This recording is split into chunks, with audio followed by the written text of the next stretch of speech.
Il y a toute une procédure où elle doit être signée, déposée, etc., etc. Mais on a aussi un autre article du règlement qui spécifie que si le Conseil peut, en tout temps, si tous les membres présents y consentent, suspendre pour le reste de la séance l'application de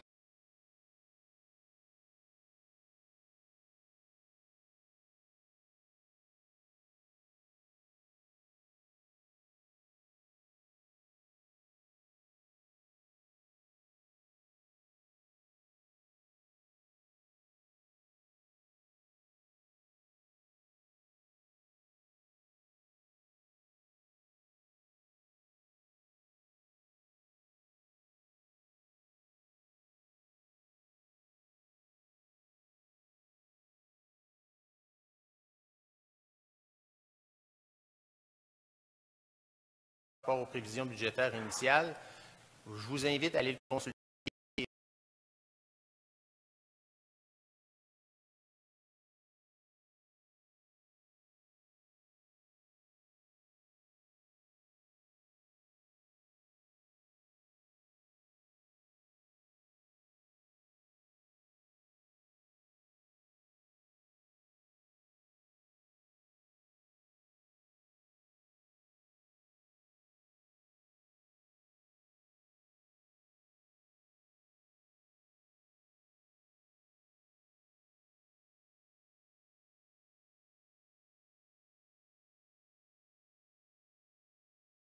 A été déposée à l'occasion de la séance du Conseil municipal du 21 novembre 2017. Cette liste est disponible au service du greffe et sur le site Internet.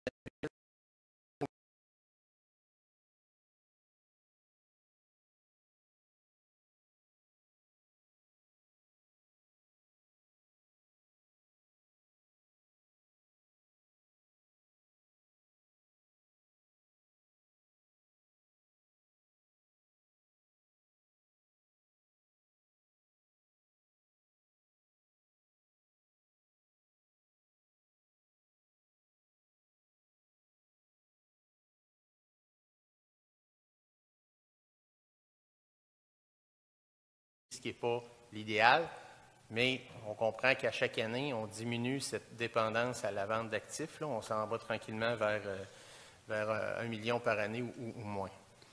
Orientation pour le programme quinquennal d'immobilisation 2018-2022. J'ai dit quinquennal et non triennal parce qu'on a décidé de passer à une prévision sur 5 ans plutôt que 3. La loi oblige 3.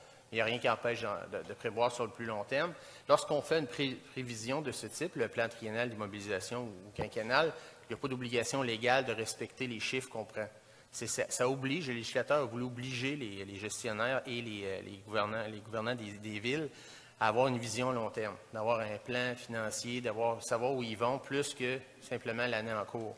Et c'est pour ça que le plan triennal existe, mais on peut toujours changer d'idée en cours de route, puis c'est normal.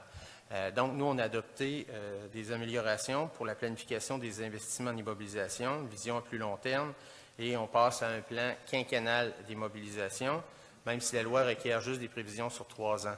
La situation financière précaire de la Ville requiert un programme d'immobilisation modeste et réaliste, tout en assurant un maintien de la condition des infrastructures. C'est l'esprit dans lequel seront prises les décisions pour l'élaboration du plan quinquennal qui sera déposé pour adoption en même temps que le budget 2018. Cela dit, considérant la récente élection des membres du Conseil municipal, il serait prématuré d'aller plus loin à cet égard pour le moment. Il importe de laisser le temps aux nouveaux élus de bien prendre connaissance des différents enjeux financiers auxquels la Ville doit faire face et dégager des consensus politiques avant toute chose. Les mêmes considérations que pour le plan quinquennal d'immobilisation valent pour les prévisions budgétaires 2018, donc pour le budget. Je tiens à ce que les membres du Conseil municipal nouvellement élus puissent prendre le temps de se familiariser. Allô? Donc, je tiens à ce que les membres du Conseil municipal nouvellement élus puissent prendre le temps de se familiariser avec les multiples facettes des finances municipales et la réalité de celle de Saint-Augustin de Desmaures avant de vous donner les orientations budgétaires pour 2018. Cela dit, soyez assurés que tout sera mis en œuvre pour vous garantir une gestion rigoureuse et prudente qui permettra, une fois établi, le respect d'un cadre financier à moyen et long terme. Vraisemblablement, on s'oriente vers l'adoption d'un budget, comme je vous disais, dans la première ou la deuxième semaine de janvier. C'est pour l'instant ce qu'on vise. La loi oblige à ce qu'on émette un avis public 8 jours avant l'adoption du budget, signifiant à la population qu'on va l'adopter.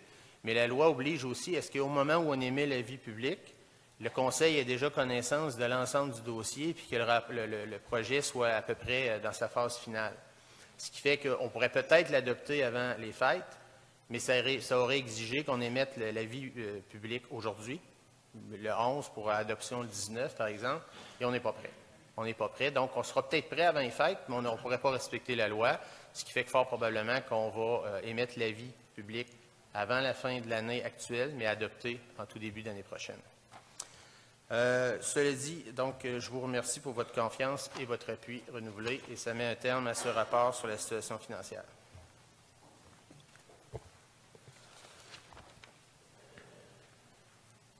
Rendu aux questions découlant du procès-verbal du 21 novembre 2017. Est-ce qu'il y a des questions? Non.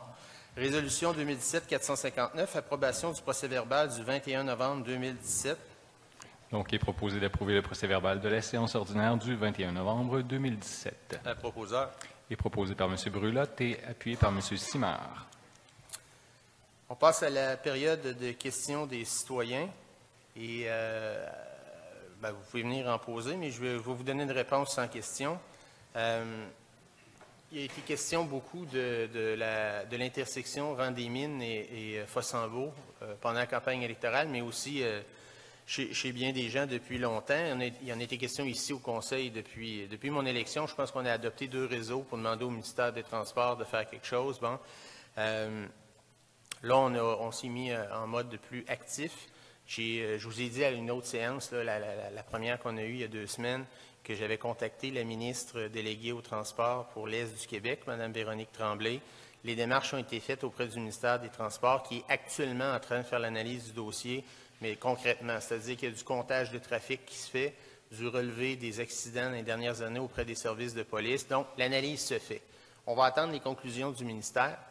Hein, si le ministère conclut qu'il procède à quelque chose, qu'il rende ça plus sécuritaire d'une façon ou d'une autre, on applaudira.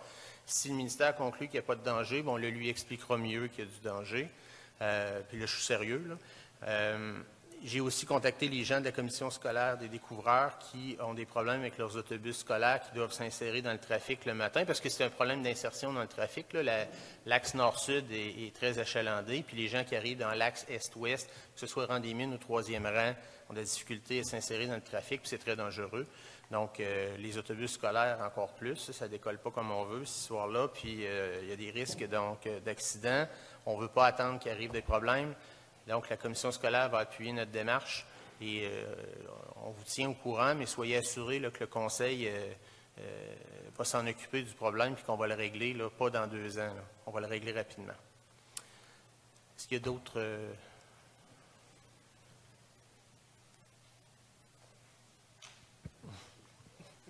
Bonjour, mon nom est Jacques Legary. Puisque le problème central, semble-t-il, c'est le problème de la dette, est-ce que le Conseil a des idées ou des bonnes idées pour ramener des revenus supplémentaires autres que la vente des terrains, notamment les activités au centre sportif ou d'autres activités de grande ampleur qui pourraient venir sur le territoire de la ville pour augmenter ses revenus?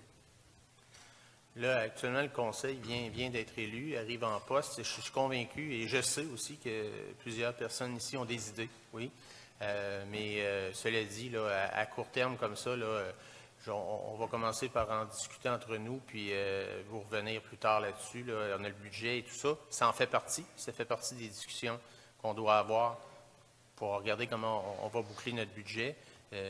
Mais déjà, on n'est pas devant le vide total. Je peux vous dire que des tournois au centre sportif, vous parlez du centre sportif, là, le centre multifonctionnel, il y a des tournois de hockey, il y a toutes sortes de choses qui se font déjà, qui rapportent des revenus, mais ce ne sont pas des revenus gigantesques, on s'entend.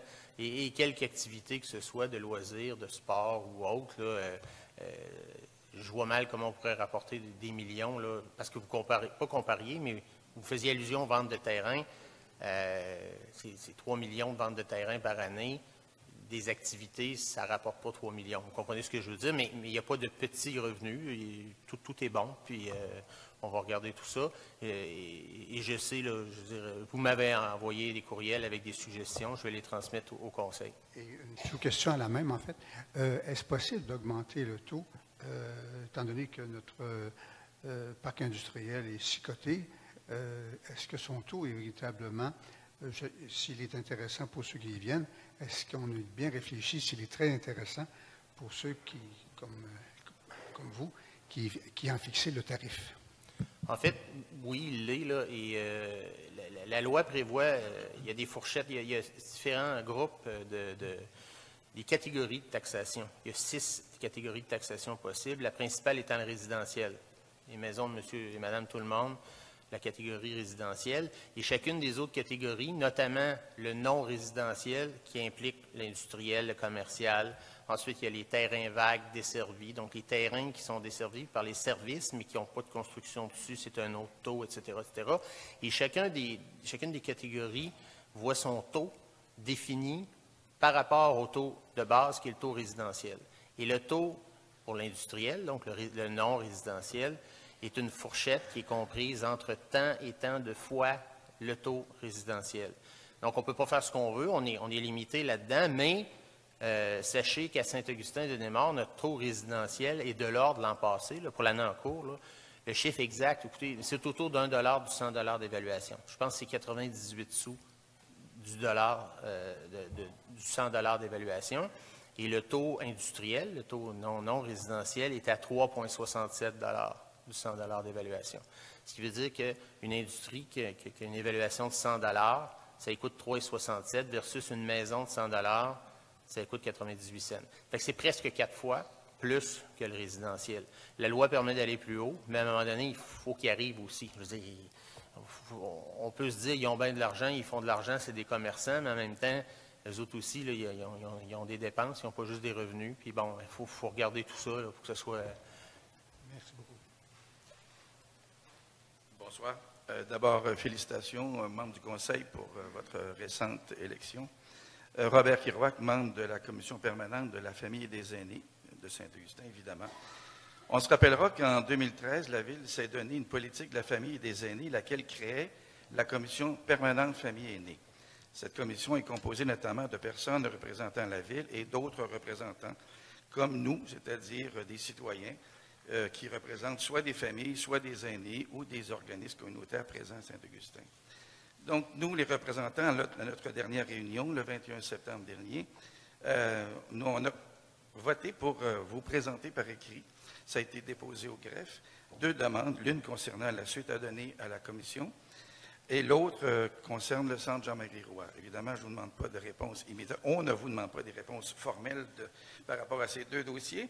Sauf que par rapport aux 2 lettres qui ont été déposées au greffe, puisqu'il faut formuler une question, avons-nous raison d'être confiants que vous tiendrez compte de notre opinion dans votre discussion, dans votre réflexion? Voilà. D'emblée, je peux vous répondre oui. C'est sûr que si vous avez acheminé des commentaires, des questions, des réflexions au greffe, ça va nous être transmis au Conseil. Et dans l'analyse de l'ensemble des... Je réponds à votre deuxième volet, le centre Jean-Marie Roy. Dans l'analyse qu'on fera, ça va être pris en compte, les services qui vous sont donnés dans ce centre-là, etc., etc. Pour l'autre partie, je pense que la question était de savoir la suite qui sera donnée à cette commission. Oui, la commission, c'est ça. Est-ce que la commission pourra siéger encore compte tenu de son mandat? Bien ça, bon, comme vous dites, je ne vous répondrai pas ici ce soir. Les membres du Conseil vont pouvoir prendre connaissance dans certains cas, je présume, de l'existence de cette commission.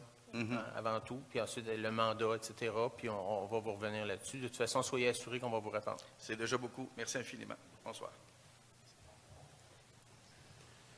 S'il n'y a pas d'autres questions, on va continuer. Donc, on passe à la section Conseil d'agglomération de Québec. Séance ordinaire du Conseil d'agglomération de Québec du 22 novembre 2017, rapport du maire. Donc, je confirme avoir voté en faveur de l'ensemble des résolutions telles qu'adoptées ici en séance du Conseil ordinaire le 21 novembre dernier. Séance ordinaire du Conseil d'agglomération de Québec du 6 décembre 2017. Présentation de l'ordre du jour. Donc, M. le maire, le Conseil a été informé des sujets qui doivent faire l'objet des délibérations lors de la séance du Conseil d'agglomération du 6 décembre 2017. Résolution 2017-460, séance ordinaire du Conseil d'agglomération de Québec du 6 décembre 2017, orientation du Conseil. Donc, il est proposé que le Conseil est favorable à l'adoption des résolutions suivantes. AP 2017-661, adjudication de contrat pour la fourniture annuelle de pièces pour la réparation de camions lourds. CU 2017-132, avenant l'entente intervenue le 16 mai 2016 entre la Ville de Québec et la Commission de la capitale nationale du Québec pour la mise en valeur de la capitale nationale. AP 2017-137, adjudication d'un contrat relatif à la fourniture de services pour la formation, la qualification, la mise à niveau et le perfectionnement du corps de police de la Ville de Québec pour les années 2018, 2019 et 2020. AP 2017-157, adjudication d'un contrat pour la migration du noyau de VIP zone RH à la dernière version 8G. AP 2017-172, adjudication d'un contrat pour la récupération et l'achat des résidus métalliques provenant des écocentres et d'autres sources diverses. AP 2017-187, renouvellement du contrat de soutien pour différentes licences Oracle pour la période du 1er janvier au 31 décembre 2018. AP 2017-197, adjudication d'un contrat pour la location et le nettoyage de vêtements pour le personnel des ateliers mécaniques. AP 2017-704, adjudication d'un contrat pour les travaux d'entrepreneurs en électricité pour la Ville de Québec, lot 2. AP 2017-710, adjudication d'un contrat pour la réparation de la pompe à vapeur P3 Byron Jackson, incinérateur de Québec, arrondissement de la Cité-Limoilou. DE 2017-257, entente entre la Ville de Québec et Pixel Québec relativement au versement d'une subvention pour la réalisation du projet Pixel Animation et Cartoon Connection Canada 2017 dans le cadre de la stratégie de développement économique de la Ville de Québec. DG 2017-061, nomination de représentants de la Ville de Québec au sein du conseil d'administration du conseil de bassin de la rivière de Cap-Rouge. DG 2017-64, nomination d'un représentant de la Ville de Québec au sein du conseil d'administration du conseil de bassin de la rivière Montmorency. DG 2017-81, nomination d'une représentante de la Ville de Québec au sein du conseil d'administration du conseil de bassin du lac Saint-Augustin. DG 2017-082, nomination d'un représentant de la Ville de Québec au sein du conseil d'administration du conseil du bassin de la rivière Beauport. DG 2017-90, nomination d'un membre au sein de la commission consultative sur le schéma d'aménagement et de développement. DG 2017-91, modification de la composition de la commission d'exposité, nomination des membres du comité exécutif de la commission, remplacement d'un membre de la commission. RH 2017-847, approbation des échelles de traitement, emploi occasionnel non syndiqué à exposité. RH 2017-905, approbation de la lettre d'entente intervenue entre la Ville de Québec et le syndicat des employés manuels de la Ville de Québec, section locale 1638, SCFP, relative à la dotation des postes vacants. TI 2017-70, modification des fiches PTI 1715-001A et 1715-001B. TI 2017-70, appropriation de 3 621 000 à même le Fonds général Comité exécutif du 1er décembre 2017. A1 GT 2017-112, adoption du projet de règlement de l'agglomération sur la réalisation d'un projet de marché public sur le site d'Exposité, RAVQ 1147.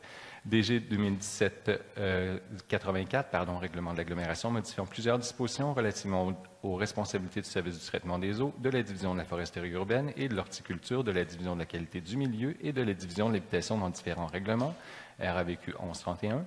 DG 2017-83, règlement de l'agglomération modifiant plusieurs dispositions relativement au transfert de certaines responsabilités à des divisions et à des unités administratives de la Ville dans différents règlements, RAVQ 1140, et est proposé de donner au maire l'opportunité de voter à l'encontre d'une orientation si de nouveaux éléments surviennent après l'adoption de la présente résolution, dans la mesure où ces derniers justifieraient de s'y opposer. Un proposeur. Est proposé par M. Simard et appuyé par M. Desroches. Résolution 2017-461, donc on est dans la section proposition sans préavis. Mairie, désignation de représentants de la Ville de Saint-Augustin-de-Desmaures au sein de la commission consultative sur le schéma d'aménagement et de développement de l'agglomération de Québec. Est proposé de désigner M. Sylvain Junot, maire à titre de représentant de la Ville de Saint-Augustin-des-Maures au sein de la commission consultative sur le schéma d'aménagement et de développement de l'agglomération de Québec en remplacement de M. Guy Marcotte et de désigner M. Rénal Brulotte, conseiller district numéro 4 à titre de substitut lorsque M. Sylvain Junot est dans l'impossibilité d'agir. Un proposeur. Est proposé par M. Simard et Mme Godbout. Donc, en fait, cette commission siège depuis plusieurs mois. Là, en fait, elle est dans ses derniers travaux. Le schéma devrait être adopté au printemps prochain, normalement. Donc, il reste quelques rencontres où il fallait désigner donc un nouveau représentant pour notre ville.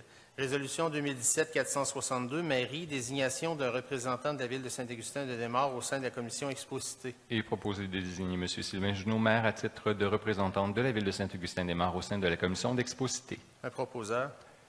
Et proposé par M. Le Brasseur et appuyé par M. Simard. Résolution 2017-463, Mairie, autorisation et approbation des dépenses relatives à la formation sur l'éthique et la déontologie.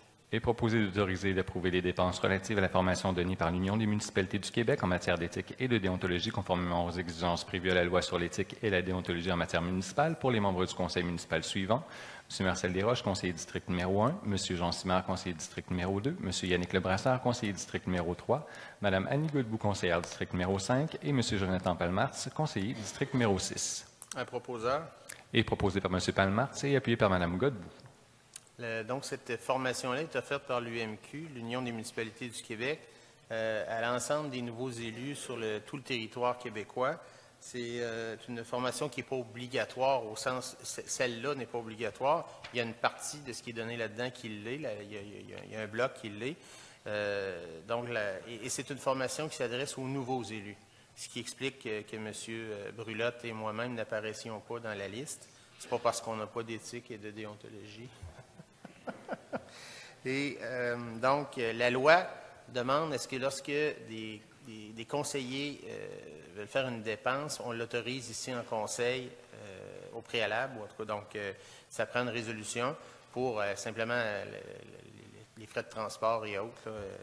Et c'est pour ça qu'on vient prendre cette résolution-là. J'ai dit que c'était pour les nouveaux, donc M. Brulotte et moi n'avions pas à y aller. Et dernier détail, là, pour vous éclairer sur la chose, la loi est ainsi faite que c'est vrai pour les conseillers qu'il faut prendre un réseau ici, mais pas pour le maire. Le maire, lui, il peut y aller puis il peut se faire rembourser sans prendre un réseau. C'est comme ça. Donc, on passe à la section propositions. Résolution 2017-464, Conseil, nomination, Conseil de bassin versant du lac Saint-Augustin. Est proposé de nommer M. Rénal Brulotte, conseiller district numéro 4, sur le Conseil de bassin versant du lac Saint-Augustin. Je vais proposer. Est proposé par M. Junot et appuyé par M. Simard.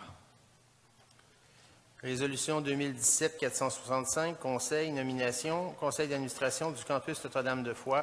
Est proposé de nommer M. Jean Simard, conseiller district numéro 2, sur le Conseil d'administration du campus Notre-Dame-de-Foy. Je propose. Est proposé par M. Junot et appuyé par M. Palmartz.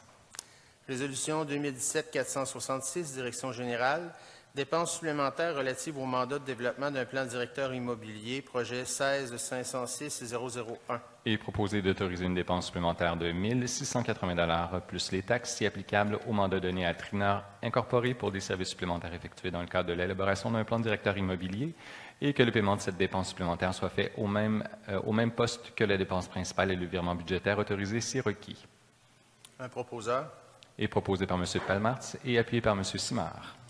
Dans ce cas-là, tout à l'heure, je vous parlais de la notion de contrat cumulatif qui pourrait être donné, puis de scinder des contrats et tout et tout. En bas de 25 000 on n'a pas à aller en appel d'offres pour donner un mandat. Il y a un mandat qui a été donné à une firme pour nous donner, je vous résume ça vite, là, mais c'est un peu plus compliqué que ça, mais on a fait faire, durant la dernière année, l'inspection de 4 bâtiments qui appartiennent à la municipalité, c'est-à-dire ici, l'Hôtel de Ville, la bibliothèque Alain Grandbois, le Centre socio-récréatif des Bocages et le Delphis Marois. Donc, un diagnostic de l'état des bâtiments pour savoir qu'est-ce qu'il y aurait à investir dans le fameux PTI dont je vous parlais tout à l'heure, éventuellement, etc. On a maintenant ce diagnostic-là et là, bien, évidemment, il y a des travaux à faire, puis il n'y en a pas à peu près. Et là, bon, on a demandé ensuite à une firme de nous donner un plan de travail, un plan d'échéancier, comment faire les choses, dans quel ordre, une espèce de programme technique, si vous voulez, puis comment réorganiser les services temporairement en fonction d'eux, etc., etc. C'est un mandat qui est en bas de 25 000. J'ai demandé à la direction générale, une fois qu'on a eu ce rapport-là, plus d'infos. On a demandé plus d'infos par rapport... Il y avait des réorganisations de services éventuellement qui pouvaient se faire, puis là, avec les discussions qu'on a concernant l'ensemble de nos bâtiments, si on n'a pas tel bâtiment, si on a tel bâtiment, comment on procède. Bref, j'ai voulu plus d'infos, j'ai demandé ça, et ça fait en sorte que le mandat, taxe incluse, dépasse maintenant le 25 000 de 1 680 $. Donc, la direction générale, j'ai dit à la direction générale, fait passer ça en réseau. Là, c'est le conseil qui prend la décision d'aller au-dessus de 25 000 sans être allé en appel d'offres. Maintenant, la règle et la loi en cette matière, c'est toujours l'intention. Donc, au départ, il n'y avait pas d'intention d'aller à plus que 25 000, sinon on serait allé en appel d'offres. J'ai demandé plus de travail, ça dépasse maintenant, mais quand c'est comme ça, il n'y a pas de problème. Vous comprenez la nuance? Et si au départ, tu dis, garde, on va y aller à 24 000 ou peu importe le chiffre, après ça, on demandera un supplément, etc., etc., si c'est ça ton intention, ça ne va pas. Si ce n'est pas ton intention au départ, puis qu'après ça, tu as des nouvelles infos, puis tu t'aperçois qu'il te manque des données, puis tout ça, le travail est déjà commencé. Il y a peut-être, il y avait autour de 24 000 de fait de frais. Là, on n'ira pas en appel d'offres pour 1 600 $ de plus, donc on le passe en réseau ici. Résolution 2017-467, trésorerie, virement budgétaire. Il est proposé d'accepter les virements budgétaires déposés en annexe au mémoire. Un proposeur. Est proposé par Mme Godbout et appuyé par M. Desroches. Je vais la réexpliquer encore. Il doit y en avoir qui commencent cette année de l'entendre. Y a-t-il du monde qui ne sait pas c'est quoi un virement budgétaire? Levez la main. Tout le monde. Non, il y en a qui ne savent pas encore. Alors, en début d'année, ça, c'est des étudiants qui doivent venir obligés. Hein? Dans les écoles, ils obligent, ils obligent, c'est pas d'obliger, oui, hein, c'est un mandat, là. Je pense que vous avez le choix entre ça ou d'autres choses, là, ou en tout cas, bon, ils donnent un devoir aux étudiants d'aller assister à une séance du conseil, puis ensuite faire un rapport, c'est bien ça. Puis là, il va falloir signer, hein, comme quoi vous êtes venus, là, vous viendrez nous voir. Et donc, pour qu'ils comprennent comment ça fonctionne, puis qu'ils s'éduquent à la vie municipale. Et donc, le virement budgétaire, c'est qu'en début d'année, on adopte un budget. On se dit combien on pense qu'on va dépenser pour un tas de choses, puis on a plein de lignes où on dit pour chaque poste budgétaire, qu'il y ait des gants pour les cols bleus jusqu'aux pneus, en passant par les salaires, etc. En cours d'année, on dépense. Mais on ne dépense pas nécessairement exactement ce qu'on a prévu. C'est difficile de prévoir de façon très précise. Donc, pour arriver à la fin de l'année avec la même enveloppe totale de budget, mais que les postes soient bien répartis, l'argent soit bien réparti dans les postes, on vient faire des virements entre les postes budgétaires. C'est des écritures comptables. C'est pas, on ne prend pas vraiment de l'argent physique pour le changer de place, mais dans les écritures comptables, on vient s'organiser pour qu'à la fin, ça arrive le plus près possible de l'enveloppe totale bien répartie. Alors voilà ce qui était un virement budgétaire. Résolution 2017-468, greffe, interdiction de stationnement sur la rue des Landes. Il est proposé d'interdire le stationnement du 15 novembre au 15 avril du côté des adresses civiques paires sur la rue des Landes à partir de la rue Saint-Félix jusqu'au 4784 rue des Landes pour assurer la sécurité des utilisateurs en période hivernale. Un proposeur. Il est proposé par M. Palmartz et appuyé par M. Brulotte. Résolution 2017-469, greffe, demande d'exemption de taxes municipales pour atelier TAC incorporé. Et proposé de s'en remettre à la décision de la Commission municipale de Québec quant à la reconnaissance ou non de l'admissibilité des ateliers TAC à une exemption de taxes foncières et de n'envoyer aucun représentant de la Ville dans le cas où la Commission municipale tiendrait une audition. Un proposeur. Et proposé par M. Palmartz et appuyé par M. Brulotte. TAC est une organisation à but non lucratif. Ces organisations peuvent demander des exemptions de taxes municipales et doivent s'adresser à la Commission municipale pour ce faire. Et la commission municipale demande à ce que la Ville appuie, pas appuie, mais en tout cas la Ville donne son avis. Ce n'est pas un appui qu'il demande, mais un avis de la Ville sur la pertinence ou non d'exempter l'organisation en question. La décision qu'on vient de prendre ici est à l'effet de s'en remettre à la décision de la commission. Donc, on dit en fait, TAC vous le demande. Ils sont installés ici dans le parc industriel. C'est une organisation à but non lucratif où il y a des personnes handicapés. Là, je ne suis pas un spécialiste de ce qu'ils font exactement, mais des personnes handicapées qui offrent des services d'emballage notamment, puis probablement bien d'autres choses, mais que je ne connais pas. Là. Et donc, la commission municipale va décider de la pertinence ou non d'exempter ces gens-là de taxes municipales. Et si jamais nous, on n'était pas d'accord, puis on voulait contester, on aurait le loisir d'envoyer quelqu'un plaider en notre faveur, donc aller à une audience, puis bon. Et là, ce qu'on vient prendre comme décision ici, c'est que s'il y a audience, pour une raison X, on n'ira même pas plaider. Là. On ne s'en occupe pas, c'est-à-dire, on s'en occupe pas, c'est une façon de parler, mais on laisse la décision à la commission, puis sans plus. Résolution 2017-470, greffe, adjudication de contrat, appel d'offres 2017-031 pour l'acquisition de commutateurs réseau. Et proposé d'adjuger le contrat d'acquisition de commutateurs de réseau, appel d'offres numéro 2017-31 à ProContact Informatique Incorporé pour une somme de 34 011,54 plus taxes applicables et que les fonds nécessaires à l'adjudication du contrat soient puisés dans le règlement numéro 2017-524 décrétant un emprunt de 157 900 pour l'amélioration des infrastructures technologiques de la Ville de Saint-Augustin de Desmaures. Un proposeur. Et proposé par M. Simard et appuyé par Mme Godbout. Donc, ça, c'est la quincaillerie informatique, là, qui dans certains cas, là, ces fameux commutateurs sont désuets, puis il faut remplacer. Résolution 2017-471, greffe, adjudication de contrat, appel d'offres 2017-035 pour l'acquisition d'une niveleuse avec équipement de déneigement. Et proposer d'adjuger le contrat pour l'acquisition d'une niveleuse avec équipement de déneigement, appel d'offres numéro 2017-35 à Toromont Cat Hewitt Equipment Limited pour une somme de 301 100 plus taxes applicables et que les fonds nécessaires à l'adjudication du contrat soient puisés dans le fonds de roulement. Ce dernier sera remboursé à versement égaux sur une période de 5 ans. Un proposeur. Et proposé par M. Simard et appuyé par Mme Godbout. Je demande le vote. Oui. Donc, Alors, moi, je vais voter contre ça, puis je vais vous expliquer pourquoi. C'est que, d'abord, la première préoccupation, ça fait longtemps qu'on en parle, tout le monde est au courant de la situation précaire, de la situation financière de la ville. La niveleuse ont été question ici. En fait, la ville se sert de niveleuse principalement l'hiver pour le déneigement des rues, le déglaçage, puis un peu l'été, parce que dans le fond, il ne nous reste plus beaucoup de routes de gravelle, là. Alors, la ville avait 2 niveleuses, je dis bien avait, parce qu'elle en a vendu une. On a une machine, comme à peu près tout le monde, on avait une bonne puis une moins bonne. Alors, on en a une qui est une grosse machine, une Caterpillar qui date de 2009, là, une machine puissante. C'est pas mal le top de ce qu'il y a sur le marché. Alors, on en a une 2009, et puis on avait, pour la seconder, si je peux m'expliquer ainsi, on avait la vieille Champion là, qui datait peut-être de 25-30 ans. Là. Alors, l'été passé ou l'automne passé, le Conseil a donné la permission au service des travaux publics de disposer de cette machine-là. On n'en a pas eu grand-chose, on en a eu 7 ou 8 000 $. Et puis, en disant qu'elle était rendue à toute fin pratique à la fin de ses jours. Alors, elle était acquise, puis elle a travaillé toute l'automne pour un contracteur privé là, dans Sainte-Foy-Sillery. Là, elle a fait des travaux de rue, tout ça. Puis l'information que j'ai, c'est que cet hiver, elle va servir au déneigement de l'aéroport à Neuville.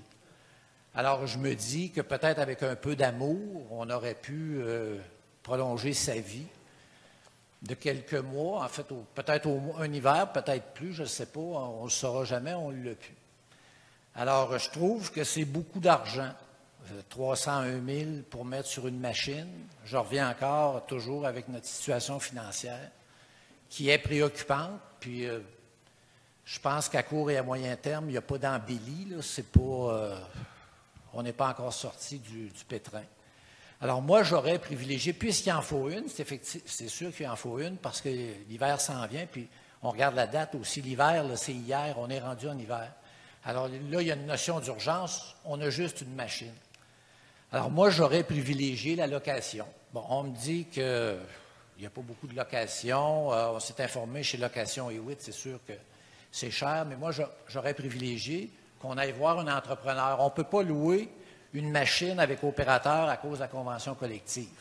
Alors, j'aurais privilégié qu'on aille voir un entrepreneur comme, je ne sais pas, moi, Pavage Port-Neuf ou PEB de Lac-Saint-Charles, puis qu'on demande pour louer une machine juste pour la période de l'hiver. Parce que l'été, on n'en a pas vraiment besoin, puis on en a déjà une. Alors, bon, ça n'a pas été fait. J'aurais aussi aimé qu'on regarde le côté d'acheter usagé. Ce qu'on a besoin, c'est une machine d'appoint pour seconder notre machine numéro 1. Alors, il y a sûrement sur le marché, à quelque part, une bonne machine qui serait disponible, puis qui conviendrait à nos besoins, puis qui conviendrait aussi à nos moyens financiers qu'on pourrait prendre, puis qu'on pourrait utiliser, puis la garder plusieurs années. J'ai fait un petit clic sur Internet, et puis il y en avait, je n'ai même en farce envoyé à mes collègues, là, puis si je n'avais pas été conseiller, je l'aurais acheté, puis je vous l'aurais loué, là. Mais il y en a de la machinerie usagée qui a de l'allure. C'est sûr que une machinerie usagée ne sera jamais une neuve. Mais dans le rapport qualité-prix, je pense qu'on peut s'en tirer. Alors, il ne semble pas que ce soit privilégié. Il y a une autre chose aussi dans le processus qui je ne dirais pas qui me déplaît, mais qui me titille un peu, c'est que pour une machine de ce prix-là, on a juste une soumission. Alors, des fabricants de niveleuses, il n'y en a pas 50. Il y a 2 compagnies qui en font. Il y a John Deere et il y a Caterpillar. Alors, on a juste une soumission parce que, bon, John Deere ne rentrait pas ou n'était pas disponible ou je ne sais pas quoi, en tout cas. J'ai été regarder un petit peu plus loin. L'été passé, au mois de juillet, la Ville s'est portée acquéreur d'une pelle mécanique sur pneus. Une machine encore de 300 quelques mille piastres. Et puis encore là, il y avait juste un soumissionnaire, puis encore là, c'est une Caterpillar. Alors, avec le jeu des appels d'offres, c'est facile de cibler une machine, puis d'arriver que c'est elle que tu achètes, c'est elle que tu veux. Je ne blâme pas personne pour ça. Si n'importe qui d'entre vous m'invite chez le concessionnaire automobile, puis me dit « Desroches, je te paye une voiture, choisis-en une », je ne sortirai pas avec la plus laite. Je vais en avoir une belle. Quand je vais sortir, ce n'est pas moi qui paye. Alors, c'est de bonne loi de demander ça. Je ne peux pas les blâmer pour ça, mais je pense qu'il y a moyen de faire autrement. Il y a moyen de vivre selon nos moyens. Et dans le cas de la niveleuse, moi, je privilégie, en tout cas, je serais un adepte de la location, puis le printemps, on l'envoie, on n'a plus besoin. Et puis, sinon, la machine usagée. Alors, c'est mon observation là-dessus, et puis c'est pour ça que je pense qu'il est important pour le nouveau conseil, moi je vois ça comme ça, je pense qu'il est important d'envoyer un signal aussi. C'est que j'aimerais ça qu'à partir d'aujourd'hui, on commence à vivre selon nos moyens. Alors, on est en période difficile, on a de la misère, il faudrait que ça apparaisse dans les rues aussi. Alors, je vais voter contre, et puis on va en discuter à l'item suivant aussi, c'est un peu la même histoire. Alors, moi, je vais voter contre ça. Est-ce que quelqu'un veut... Oui, oui. Bon, voilà un bel exemple là, qui devrait vous rassurer là, que pour la première fois, là, on est dans le vif, là, où vous vouliez avoir des conseillers indépendants qui avaient leur vision, leur façon de voir les choses. M. Desroches nous l'a partagé, puis on était très à l'écoute. C'était une très bonne discussion. Comme vous le souhaitez, une très bonne discussion. Maintenant, là, on nous a présenté un plan de gestion de ces équipements-là, très étoffé, qui a satisfait, je pense qu'on va le voir peut-être au vote tantôt, je ne vais pas présumer pour les autres, mais qu'on nous a présenté un plan de gestion des véhicules. Maintenant, nous, on doit prendre une décision où est-ce qu'on arrive, en fonction de quelle est la situation aujourd'hui. Bon. Maintenant, c'est la question éternelle. Lorsqu'à chaque fois que, dans chacun, à la maison, dans des décisions quotidiennes qu'on prend, parce qu'on doit agir en bon père, en bon mère de famille, chaque fois qu'on prend une décision comme ça importante, d'un achat important, d'un élément essentiel au bon fonctionnement d'une vie familiale, ou d'une maison, ou d'une municipalité, on doit regarder. C'est tout le temps usager. Est-ce qu'on achète dans le neuf? Est-ce qu'on fait de la location? Alors, c'est ça qu'il faut peser tout le temps. Vous avez sûrement pris ces décisions-là à chacun votre tour dans vos budgets. Et c'est là-dessus qu'on s'est penché. On a posé beaucoup de questions. C'était de longues discussions. Le projet était bien étoffé. On nous a rassurés par rapport aux options. On a demandé quelles étaient les options. Et malgré tout, il restera tout le temps que certains vont préférer acheter une meilleure voiture à plus long terme, l'acheter, d'autres vont préférer la louer, et d'autres vont préférer acheter une voiture usagée, bon marché, puis après ça, de reporter à demain. Il n'y a pas de bonne solution, puis il n'y a pas de mauvaise solution non plus. Il s'agit de voir avec l'ensemble comment est-ce qu'on nous a présenté ça, comme on a bien confiance au personnel, puis à la question de M. Desroches, à sa préoccupation, est-ce que si le personnel qui doit utiliser le matériel informatique, la machinerie, est-ce qu'on doit valider auprès d'eux si c'est du bon matériel? Ne pas le faire, ce serait inapproprié, ce serait irresponsable, parce que c'est eux qui vont l'utiliser. Maintenant, on peut qualifier les machines de Cadillac, de Fiat, de Toyota. Aujourd'hui, il y a des bons véhicules à peu près dans toutes les marques. Ce n'est pas la seule, c'est pas la façon dont on peut évaluer puis juger d'un équipement. Mais ce que je retiens de tout ça, ça a été des bonnes discussions. Puis on passe de bons moments ensemble. Ça devrait être rassurant pour vous. Je peux peut-être rajouter un petit complément? Oui. Juste pour avoir le point de vue complet, au niveau des processus d'appel d'offres, il y a quelque chose de très rigoureux qui doit être mis en place. C'est d'ailleurs pourquoi on a ramené une séance plus tard le questionnement pour analyser de façon très complète tout ce qui avait été soumis par la Ville. Ça a été fait, comme Jean l'a dit, c'est des très, très bonnes discussions qui ont eu lieu. Puis, il faut savoir aussi qu'une ville n'a pas la même façon d'acheter que vous et moi. Vous et moi, demain, on s'en va chez n'importe quel concessionnaire, on peut se fournir n'importe quelle automobile, ça va aller. La ville a des processus beaucoup plus légales dans lesquelles on a beaucoup de normes à devoir respecter. Donc, toutes les options ne sont pas toujours valides. C'est important de savoir ça parce que ça pèse dans les décisions qu'on a à prendre. Donc, on ne peut pas aller chez le concessionnaire du coin au plus offrant chercher la première niveleuse au meilleur prix. Ça ne se fait pas comme ça. Donc, c'est un petit complément d'information qui est bon à savoir. Est-ce que quelqu'un d'autre veut intervenir? Je rajouterai simplement là, que lorsque le Conseil doit prendre une décision, il doit le faire sur la base de l'information qui lui est fournie par ses fonctionnaires. L'administration, en fait, la façon de faire, c'est que, on parle de niveleuse, mais c'est vrai dans tout, le Conseil gouverne, l'administration gère. C'est important de comprendre ça. Le Conseil donne des orientations. Le Conseil dit, par exemple, dans le cas qui nous occupe, on veut avoir un service de déneigement fiable, etc. C'est ça une orientation. Et donc, prenez les moyens pour ce faire. Ensuite de ça, l'administration a le mandat de revenir en disant, bien, voici ce qu'il faut faire pour arriver à ce que vous voulez. Et là, ensuite, nous font des recommandations sur de l'achat de véhicules ou autre ou autre. C'est vrai dans le cas du déneigement, là, puis je le prends comme exemple parce que c'est de ça dont on parle, mais c'est vrai dans tout. L'informatique, c'est vrai dans la gestion, dans l'entretien des parcs, etc. Si le Conseil dit, là, inquiétez-vous pas, c'est pas ça qui va arriver du tout, je donne un exemple, mais si le Conseil dit on dépense beaucoup trop dans les parcs et espaces verts, il faut en enlever à moitié au moins, il faut couper ça en deux, les budgets, etc., ça n'a pas d'allure, bien, après ça, c'est à l'administration à voir comment ça va se faire, puis à nous faire des propositions pour en arriver à ce qu'on a donné comme orientation. Mais ce n'est pas à nous nécessairement aller dire enlever le parc, le banc, l'enlever ci, enlever ça. Le Conseil a le pouvoir de le faire, peut le faire, mais ce n'est pas l'idéal. L'idéal, c'est que l'administration, normalement, le bon fonctionnement, c'est que l'administration va nous fournir des recommandations. On peut les retourner à leur devoir, on peut leur poser des questions, etc., mais on gouverne, on ne gère pas. Mais ça n'empêche pas qu'on puisse gérer, on peut même micro-gérer. Hein? On peut, par voie de résolution, on peut faire ce qu'on veut. Mais bon, c'est la façon de fonctionner idéale, disons. Et dans ce dossier en particulier de la machinerie, les décisions se prennent sur la base de l'information qui nous est fournie par les fonctionnaires, par le service de la gestion du territoire, par la directrice de la gestion du territoire qui est alimentée par ces gens, Mme Marie-Joëlle Gosselin en l'occurrence, qui s'occupe essentiellement des travaux publics. C'est une ingénieure qui a toute ma confiance. Je lui réitère ce soir, elle écoutera le vidéo. Il y a des gens de son service ici ce soir. Mme Gosselin a toute ma confiance. L'information qu'elle a fournie, selon moi, est très pertinente. On peut ne pas être d'accord avec des aspects, puis ça, je le comprends très bien. Là, on peut ne pas partager les visions, etc., mais je peux vous dire que l'information qui a été fournie était juste et correctement fournie. Et la décision qui va se prendre ici ce soir va être sur la base de ces informations-là. Je répète, j'ai très confiance dans mon personnel. Donc, là, on va passer au vote. La façon de faire, c'est que je dis qui est en faveur de l'adoption de la résolution. Ceux qui sont pour, lèvent la main. Donc, sont en faveur M. Palmartz, M. Simard, M. Lebrasseur, M. Brulotte, Mme Godbout, M. Junot.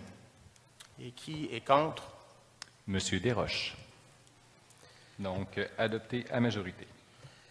Résolution, résolution 2017-472, greffe, adjudication de contrat, appel d'offres 2017-036 pour l'acquisition de 2 chargeurs avec équipement de déneigement. Et proposer d'adjuger le contrat pour l'acquisition de 2 chargeurs avec équipement de déneigement, appel d'offres numéro 2017-36, à Nortrax Québec Incorporé pour une somme de 468 000 plus taxes applicables et que les fonds nécessaires à l'adjudication du contrat soient payés comptant et d'autoriser le virement requis.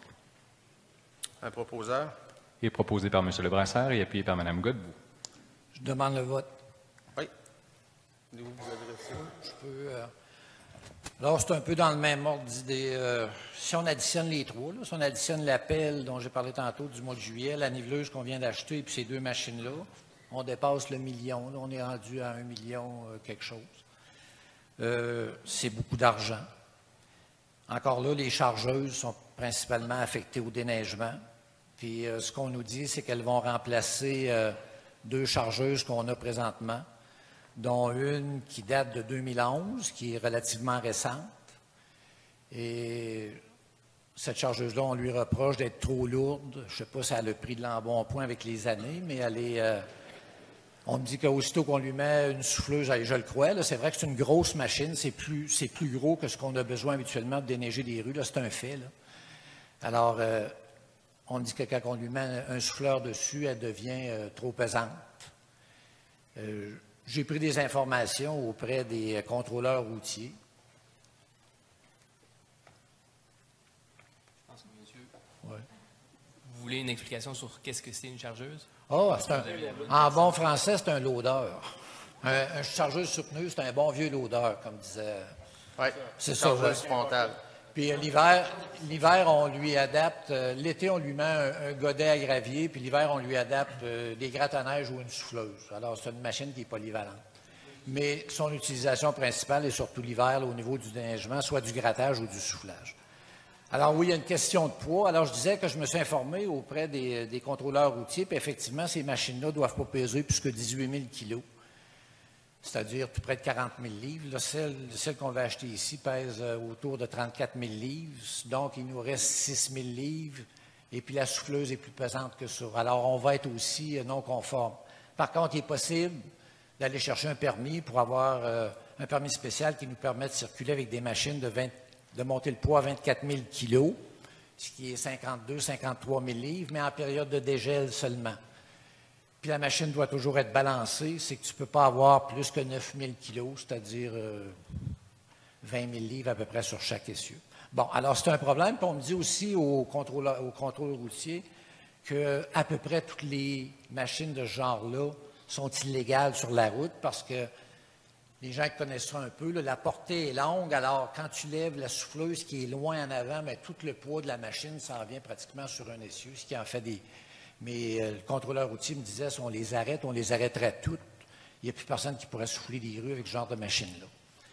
Ça, c'est pour cette machine-là. Par contre, elle, on nous dit aux travaux publics qu'on pourra en obtenir aux alentours de 120 à 150 000 $ parce que c'est une machine, celle qu'on vend ici, là, qui est relativement peu usagée, a été peu utilisée. Alors, ce qui est bien loin de son prix d'achat, mais en tout cas, il semble qu'on a quand même une valeur intéressante. Quant à l'autre qu'on remplace, c'est une vieille John Deere qui date de je ne sais pas quoi, mais ça a peut-être au moins 20 ans, 20-25 ans. Puis encore là, c'est une machine qu'on n'aura pas grand-chose pour. Alors moi, je me dis, elle peut nous rendre encore des services, on devrait la garder. Parce qu'on n'aura pas, ça ne sera pas beaucoup, je ne sais pas, on parle peut-être de 10-15 000, je ne sais pas. Mais je pense qu'on devrait la garder. Autre chose, les machines qu'on veut acheter, on a eu des soumissions, on a eu 2 soumissionnaires. On a eu Volvo, puis on a eu John Deere qui offrent à quelques centaines de dollars près le même prix pour les machines. Donc, c'est des machines équivalentes. Mais je m'aperçois encore qu'il y a juste eux autres qui ont soumissionné parce que le devis est très serré. Il y a plein de machines qui sont beaucoup moins prestigieuses. Je pense à des marques comme ceux qui connaissent ça, le Case ou Dawson ou JCB ou des choses comme ça, qui peuvent faire la job. Vendredi soir, je passais sur le boulevard Charest, puis le ministère des Transports, il soufflait avec une machine comme ça, puis c'était une Case. Puis c'est des machines qui sont moins chères. On a la chance d'avoir dans le parc industriel ici des distributeurs pour toutes ces compagnies-là. Alors, j'aurais aimé que ces gens-là puissent soumissionner, même si ce n'est pas des véhicules aussi prestigieux que John Deere et Volvo. J'aurais aimé ça que ces gens-là nous fournissent un prix, puis pour voir si ça ne rentrait pas. Tu sais, si on sauve, je ne sais pas, 20, 25, 30 000 sur chaque machine, bien, c'est ça de sauver. Puis ça donne un signal, puis on vit selon nos moyens. Alors, pour toutes ces raisons, là, moi, je pense qu'on peut, dans le fond, on ne réglera pas grand-chose, et puis je vais voter contre. Est-ce que quelqu'un d'autre veut s'adresser aux citoyens? Je peux rajouter dessus. Oui. Mais encore là, c'était la même situation tout à l'heure. Vous savez, autour de la table, on est plusieurs à avoir différentes compétences qui peuvent servir au conseil. Et dans ce cas-ci, les compétences de M. Desron nous ont bien servi. Ils ont bien servi, comme je disais tantôt, nous, on doit prendre une décision au moment où on arrive dans le dossier. Mais il reste que comme ça, puis dans d'autres personnes qui ont d'autres types de compétences, dans le futur, il va arriver un moment donné où on peut peut-être s'impliquer plus rapidement dans le processus pour être capable de mieux encore apprécier les dossiers. Mais malgré tout, en fonction de l'information que moi j'ai entendue à ce moment-ci, de ce qu'on m'a présenté, puis en fonction aussi des règles que M. Palmer présentait tantôt, il y a des règles dans lesquelles on ne peut pas aller chercher les fournisseurs chez eux et dire, toi, tu vas venir soumissionner. Là. leur tordre un bras. Donc, il faut y aller avec ce qu'il y a. Puis, vous savez, là, le déneigement, là, quand on regarde aux citoyens là, ce qu'ils souhaitent avoir comme service, là, quand on tombe à la base de tout, là, on parle des ordures, on parle du déneigement. C'est ça qui préoccupe, c'est de ça que les citoyens souvent vont nous interpeller à propos de ce sujet-là. Okay? Puis, il y a comme, s'il y a un endroit où on ne doit pas prendre de risques, là, moi, je n'irai pas acheter à la maison, je n'irai pas louer, puis je n'irai pas m'acheter un réfrigérateur usagé. Parce que ce sont des éléments de base essentiels, bon fonctionnement, puis au service, en tout cas dans ce cas-ci de la municipalité. On ne dit pas que les autres options auraient été de mauvaises, mauvais choix. Pas du tout. Mais c'est le meilleur choix. Puis là, c'est encore là, chacun a pu apprécier le dossier, l'information qui a été présentée là, de façon très, très, très détaillée. C'est comme ça qu'on a apprécié tout ça. C'est beau? Oui? Allez-y. Moi, j'aimerais dire que je pense que les meilleures décisions sont celles qui sont prises après qu'on se soit posé le plus de questions possible. On a eu, comme tout le monde vient de le dire, on a eu beaucoup de questionnements, beaucoup de réponses, et c'est avec le plus grand respect pour l'opinion de de mon collègue Desroches que je vais voter en faveur de cette position-là, malgré la position de M. Desroches. Quelqu'un d'autre peut s'adresser? Donc, ceux qui sont en faveur de l'adoption de la proposition. Donc, en faveur de la proposition, M. Palmarts, M. Simard, M. Junot, M. Lebrasseur, M. Brulotte, Mme Godbout. Qui sont contre? Sont en défaveur, M. Desroches. Donc, adopté à majorité.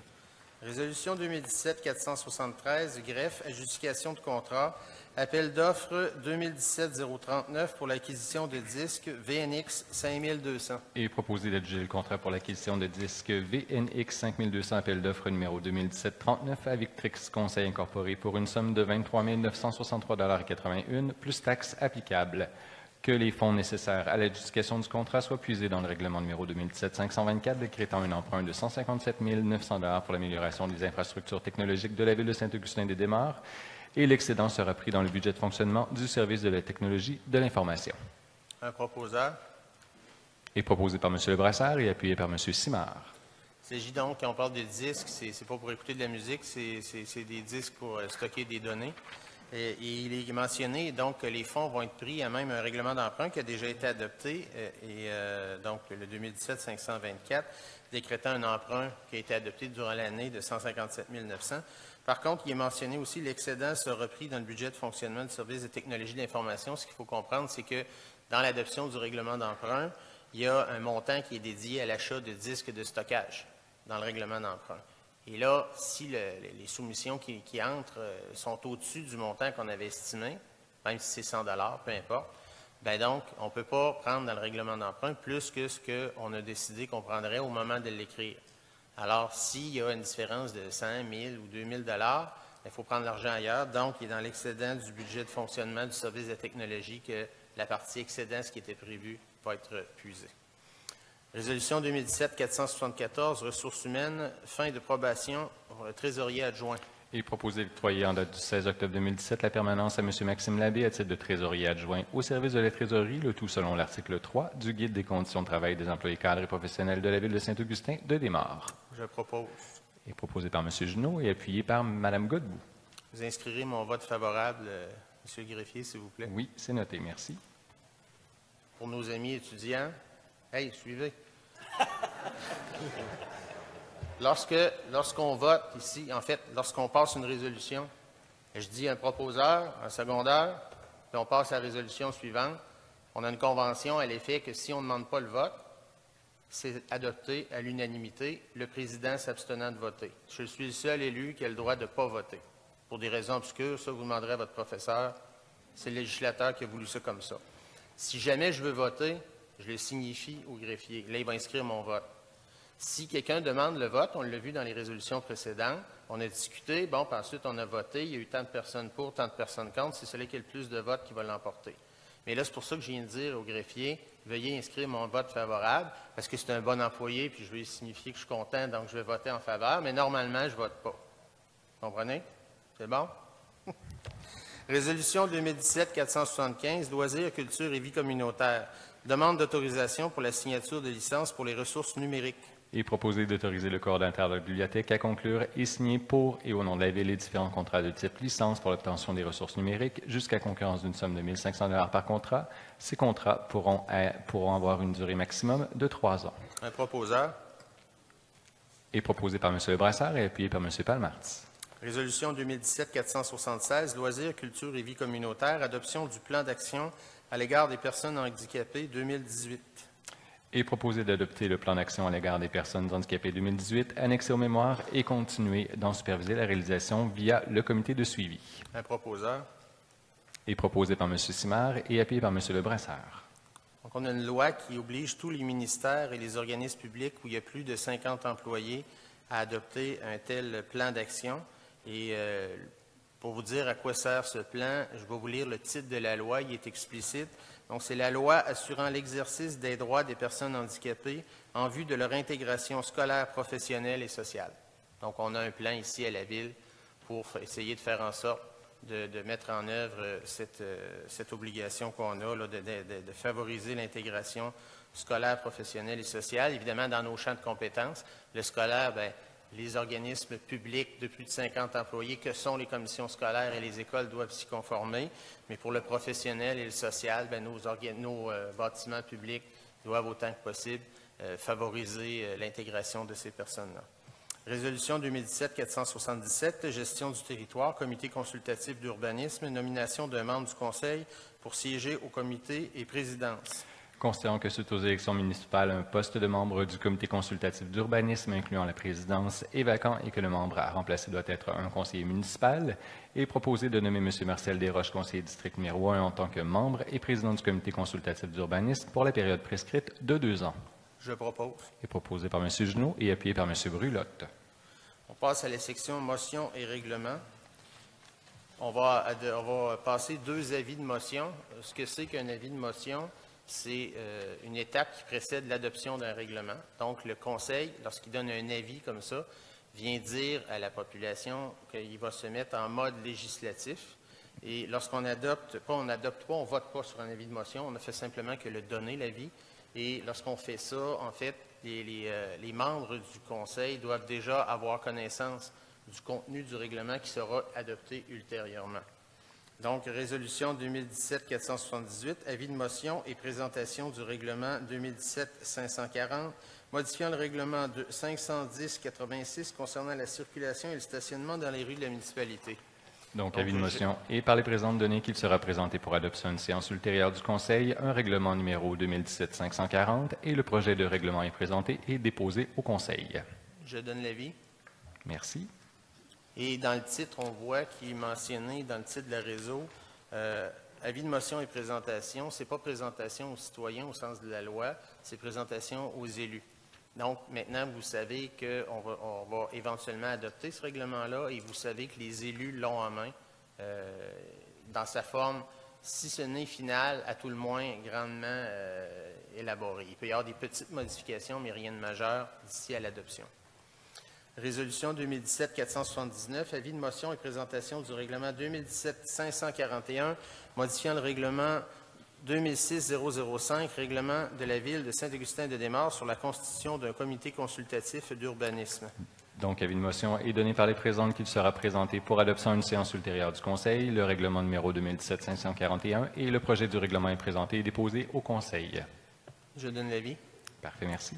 Juste simplement une précision concernant la résolution, pas la résolution, mais l'avis de motion précédent. Donc, c'est un règlement sur la circulation et on vient simplement changer quelques termes à l'intérieur, préciser des choses quant au déneigement et interdire du stationnement perpendiculaire à la rue, dans les ronds-points, par exemple, des trucs comme ça. Donc, c'est pas des changements majeurs, mais ils devaient être faits par modification du règlement, ces changements-là. Celui dont on vient vous donner avis de motion, donc c'est une modification au règlement sur la constitution du comité consultatif d'urbanisme, dont on vient de nommer le président et le membre représentant.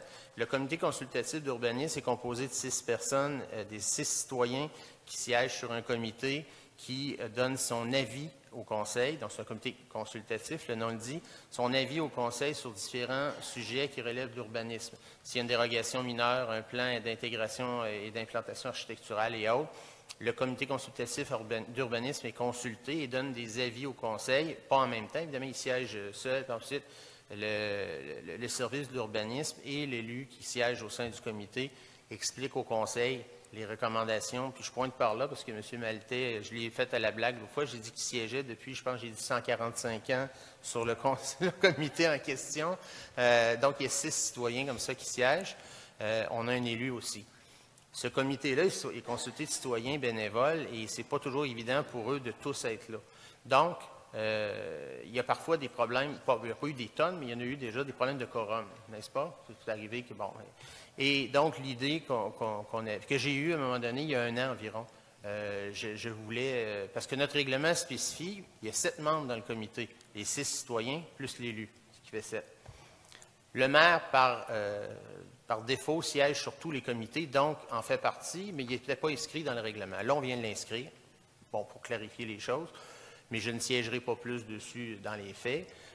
Et le projet de règlement qu'on veut adopter a pour but de nommer 2 élus au lieu d'1. En plus du maire, oubliez le maire, là, donc il y a M. Desroches qui est déjà nommé, là, on vient de le faire, et on veut en nommer un 2e, ce qui fait que quand il y en a un qui ne pourra pas être là, l'autre pourra être là, ils s'arrangeront entre eux, là, ils décideront comment ils veulent gérer tout ça, mais l'idée, c'est d'avoir un 2e élu disponible au besoin, d'une part, et d'autre part, de diminuer le quorum qui est actuellement de 4, donc 4 personnes sur 7 que c'était, va diminuer à 3. Ce qui fait que si... Le but n'est pas que le comité siège à 3 tout le temps, mais si un jour, il manque trop de monde, bien, ils pourront siéger parce que la loi oblige à ce que plusieurs dossiers passent au CCU, au comité en question, avant d'être amenés au conseil.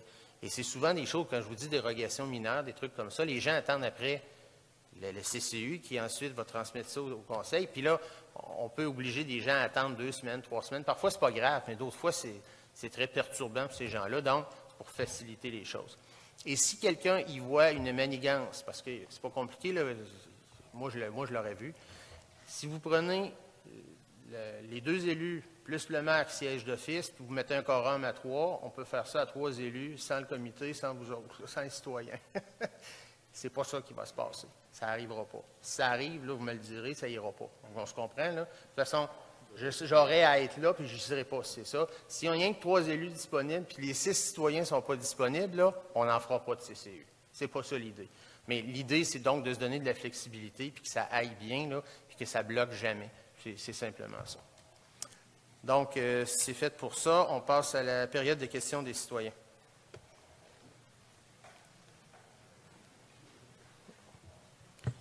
Bonjour. Je reviens. J'ai 2 petites questions. La première... Je connais votre nom, mais il faut que je vous le demande. Excusez-moi. Jacques Légaré. M'excuse. 2 petites questions. Monsieur le maire, je sais peut-être que ma question, comme les 2 autres, est prématurée. C'est rare qu'à mon âge, on est en avance sur son époque. Je voulais vous dire que, concernant votre entente avec le maire de Québec, sans doute en avez-vous pas encore discuté avec les autres membres du conseil, mais à tout hasard, je suis tellement curieux que je vous demanderais, est-ce que vous avez l'intention de représenter la même entente ou si vous pensez la bonifier maintenant que vous êtes mieux entouré que la dernière fois? Ça, c'est... En fait, là, on est à l'aube d'un procès qui commence en janvier prochain. Règle générale, en tout cas souvent, à l'approche d'un procès, les parties en cause vont essayer de s'asseoir ensemble pour s'entendre. Je ne sais pas si c'est ce qui va arriver, mais c'est plausible. Et là, quand je parle des partis, je ne parle pas que de Québec et Saint-Augustin-de-Desmaures, mais des 3 partis, donc l'ancienne arrête aussi. C'est le discours que mon collègue Loranger tient aussi à l'effet qu'il est ouvert à discuter pour s'entendre hors cours, évidemment avec ses considérations à lui. Il est possible que ça survienne. Si ça survient, c'est ce que je prône, un règlement à 3, ce serait beaucoup mieux que toute autre forme de règlement. Donc, à ce moment-ci, puis on a eu quelques discussions ensemble, les membres du Conseil. Pour l'instant, il n'y a pas question d'attaquer de front pour essayer de régler à 2, alors qu'on est à l'aube, comme je vous dis, d'un procès où il y a possibilité de règlement à 3, d'une part. Puis ensuite, la teneur, le contenu de l'entente qui avait été négociée il y a 2 ans maintenant, bien, on va la revoir, on va l'étudier en conseil, puis on décidera en temps et lieu, dépendamment de comment les choses vont évoluer. Donc, je ne peux pas vous répondre oui, non. Écoutez, je n'en sais pas plus pour l'instant. OK. Alors, deuxième question. Je veux revenir sur la bonne méthode de M. Desroches concernant les achats par la Ville. L'acheteur est toujours le plus fort, même si la compagnie est très grosse. Alors, je vous pose la question, avez-vous, quand vous avez pensé à ce prix-là ou contacté cette compagnie ou ces compagnies, avez-vous réussi à casser le prix? Ça ne fonctionne pas comme ça, je vous explique. Oui, je sais, on me dit, selon ce que M. Palmette me dit, qu'il y a des règles, des protocoles. En bout de ligne, c'est un acte économique, même si c'est une institution, c'est un acte économique et une négociation possible, sinon ça n'a pas de sens. Mais ça n'a pas de sens. Je vous l'explique. Il y a une loi claire là-dessus. M. Brulotte, quelle année? La plus bas soumissionnaire conforme, ça date de quand? Bon, c'est les années 90. Bon. Alors, dans les années 90, notre bon gouvernement a édicté une loi à l'effet que tous les organismes publics, donc les villes en font partie, doivent, lorsqu'il y a un achat de plus de 25 000 ou 100 000 là, selon certaines... Mais prenons 100 000. Là, 100 000 et plus estimés, évidemment. Là, on doit aller en appel d'offres public. Et donc, pour ces machineries-là, qui sont des ordres de grandeur de beaucoup plus que 100 000 on doit aller en appel d'offres. Donc, on définit dans un appel d'offres ce qu'on veut. OK? Et une fois qu'on a défini ça, on doit afficher ça sur un système, là, je vous appelle SEAO, c'est un système d'affichage public là, où les gens, les entreprises peuvent aller consulter les offres de tous les organismes publics. Et là, on est tenu de prendre la plus basse soumission conforme. Donc, il faut que le soumissionnaire réponde aux critères de la ville ou de l'appel d'offres, dépendamment de ce qui est demandé. Là. Et une fois qu'on a fait ça, il y a deux enveloppes. Lorsque les gens déposent une soumission, là, ici à l'hôtel de ville, avant telle heure, c'est tout défini et encadré, ils doivent déposer deux enveloppes. Une avec le contenu de ce qu'ils veulent offrir. Voici, nous allons offrir telle machine faite de telle façon, etc., etc. Puis voici comment nous prétendons répondre à votre appel d'offres. Et ensuite, il y a une autre enveloppe où il y a le montant. Combien on charge pour ce bien ou ce service-là.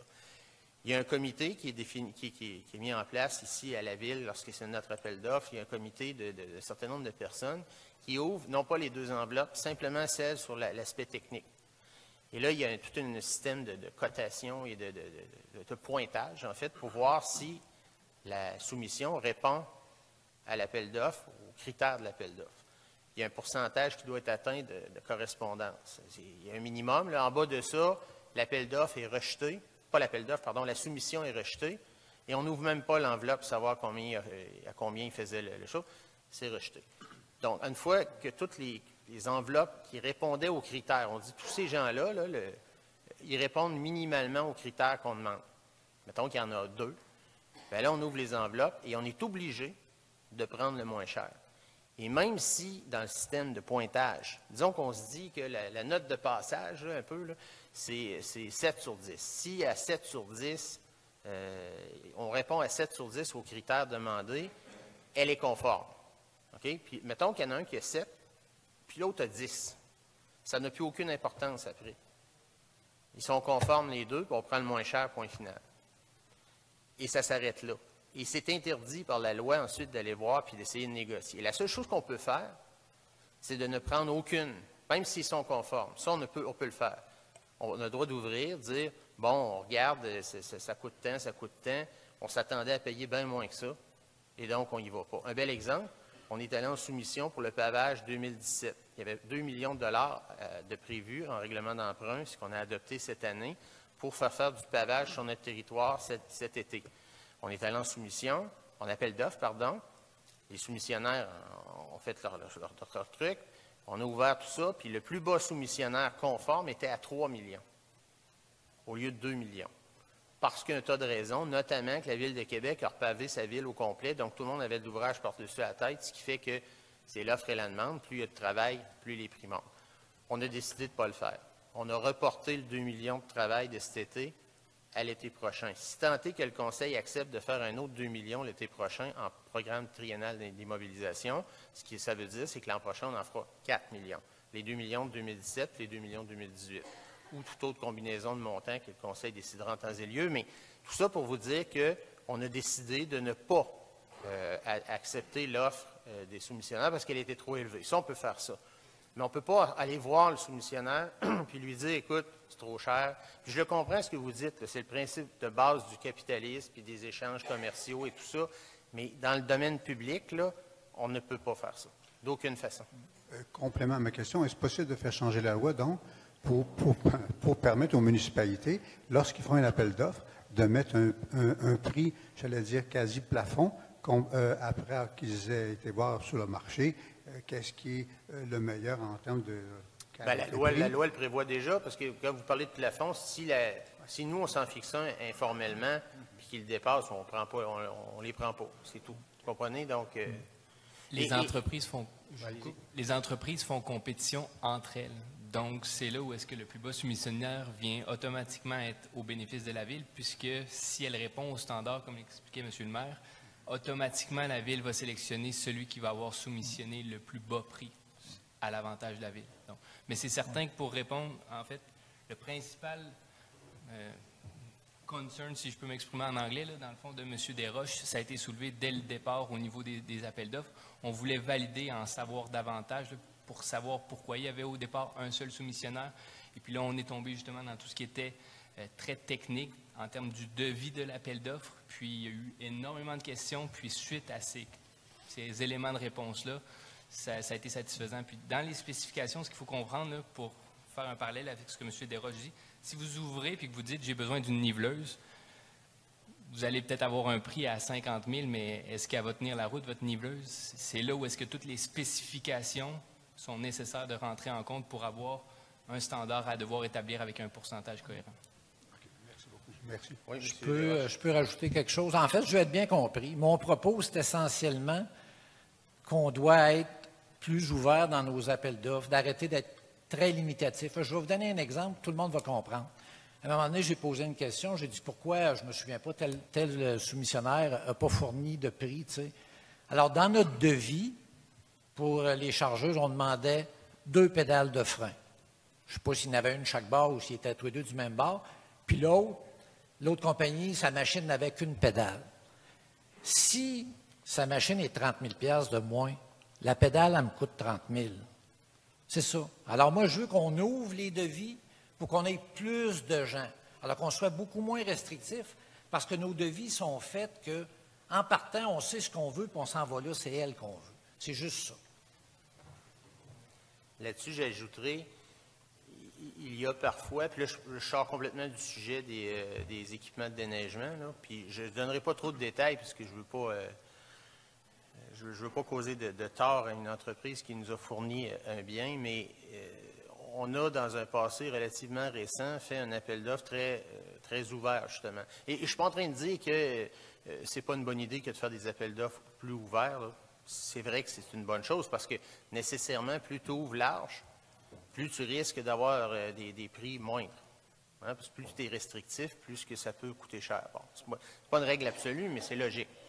Par contre, en ouvrant à large, ce que ça peut occasionner, parfois, puis on a des cas, on a pour notre argent. C'est-à-dire qu'on ouvre large, on a une entreprise qui dit, ben moi, je me qualifie. Hein, ce que j'offre, ça va. Je soumissionne. Et ils soumissionnent à un prix intéressant, très bas, parce que, par exemple, ils veulent percer le marché. Fait que tu vas avoir des entreprises qui peuvent décider qu'ils vont soumissionner vraiment bas, ou les vilains, là, ça, c'est pas le cas qui nous occupe, mais des vilains qui vont se dire, je vais soumissionner super bas, puis après ça, je ferai des réclamations en disant, ça, c'était pas prévu, puis je recharge. Mais là, ce que j'ai en tête, c'est pas ça, là. Mais même, là, si une entreprise veut percer le marché, je charge très, très bas, bien, tu en as pour ton argent, dans le sens que tu as le bien que tu as demandé, le service que tu as demandé, mais c'est pas l'idéal, ça va pas super bien, puis ça finit plus d'être long, puis ça va mal, etc. Ce qui fait qu'en final, l'argent que tu as sauvé, en étant large, tu le repères. Mais là, je ne suis pas en train de parler des véhicules de neige. Je répète, là, c'est d'autres choses. C'est dans un autre domaine complètement. Mais il y a parfois des économies à courte vue qui n'en sont pas à moyen et long terme. Puis je ne dis pas que c'est une généralité, là, mais ça arrive, là, des cas comme ça. Fait qu'il faut faire attention. Puis je vous donnerai, vous êtes dans l'actualité actuellement, vous regarderez, Je ne dis pas que c'est nécessairement ce qui est arrivé, mais le pont Champlain, là, les poutres qui arrivent avec des trous et de la rouille, là, on a été avec le plus bas soumissionnaire conforme. Moi, je pense qu'au Québec, on est capable de faire des poutres, puis on est capable de faire des jeux. On est allé, bon, puis là, on a un fournisseur qui, bon, c'est peut-être pas seulement ça le problème, il y en a peut-être plusieurs. Apparemment, il y en a 2000 des problèmes. Mais la loi du plus bas soumissionnaire conforme, ce n'est pas nécessairement un outil idéal dans les organismes publics. Par contre, on est pris avec. Ça amène des désagréments, puis, et ça fait en sorte que pour contrer ça, le terme n'est pas bon, mais pour contourner ça, la loi, là, en fait, puis c'est pas la contourner, ça reste légal. Mais si tu ne veux pas te ramasser avec des poutres tout croche, par exemple, si on parle du pont Champlain, là, je donne un exemple, puis je ne dis pas que c'est ça nécessairement, là, je ne suis pas dans le dossier, mais tu sais, bon. Mais à ce moment-là, si tu fais un appel d'offres plus contraignant, ben, tu as moins de chances d'avoir de la scrap. Mais tout ça, il faut nuancer le propos. Oui. Il y a aussi une nuance dans le merveilleux monde là, des marchés publics, hein, qu'il s'agisse d'acquisition de biens ou d'acquisition de services. Dans l'univers de l'acquisition de services, qu'on appelle les contrats de services professionnels, il y a une marge de manœuvre que l'adjudicateur détient au niveau de la qualité. L'adjudicateur peut retenir les services du deuxième plus bas soumissionnaire si la qualité du service qu'il propose, parce que vous comprenez que définir un service, par exemple, je ne sais pas moi, développer un système informatique, ben c'est des services professionnels, et là, à ce moment-là, il peut y avoir des différentes qualités, une prestation de service qui peut différer d'un fournisseur à l'autre. Ce n'est pas la même chose que d'acheter une douzaine de chaises de bureau, à 5 pattes. Là, je veux dire, la discrétion est pas mal plus difficile à exercer. Mais quand il s'agit d'apprécier la qualité d'un service professionnel, suite à un appel d'offres qu'on a lancé, il y a une petite marge de manœuvre. La dernière fois que je me suis enquis de ça, c'était 10 %. Il ne faut pas que le prix soit supérieur à 10 % au plus bas soumissionnaire. Mais c'est peut-être plus 10 aujourd'hui, là, c'est peut-être différent, mais il y a une petite marge de manœuvre dans l'univers des contrats de services professionnels. Je comprends bien, si Céline Dion était deuxième plus basse soumissionnaire, on pourrait la choisir comme chanteuse. Ben oui, c'est ça. Okay, merci. Et ce serait qui le premier? Pas moi. Pas moi. Avec Céline Dion comme deuxième, n'importe qui pourrait être le premier. Oui. Bonsoir, Caroline Dupont. Alors, félicitations à tous les élus. Je dois dire que c'est très, très, très rafraîchissant d'assister à une séance comme celle de ce soir. Merci. Ma question, c'est, à ma connaissance, dans le conseil, on attribue les dossiers aux différents conseillers en fonction des compétences ou des expertises. En fait, vous pourrez me corriger là, si ce n'est pas tout à fait le cas. Comme on le voyait avant, il y avait les finances attribuées à un, loisirs à l'autre, etc. Enfin, ce que je voulais savoir, c'est est-ce qu'on projette de faire cette même analyse-là avec les conseillers qu'on a maintenant? Et si oui, est-ce qu'on sera informé des résultats de cette répartition-là des dossiers? Il y a des figures imposées par toutes sortes de règles. Vous en avez vu passer ce soir. Schéma d'agglomération, comité consultatif, il faut quelqu'un... le conseil d'administration du campus Notre-Dame de Foix, on a nommé quelqu'un parce qu'il demande quelqu'un, etc. Monsieur Desroches sur le comité consultatif d'urbanisme. Vous en avez vu passer, vous allez en voir quelques autres sûrement, l'exposité, etc. Par contre, pour les choses dites, je vais dire plus générales, par exemple, loisirs, culture, finances et l'ensemble de ce que l'ancien, je vais dire l'ancien conseil se donnait comme ce qu'ils appelaient des responsabilités, puis même à une époque des comités.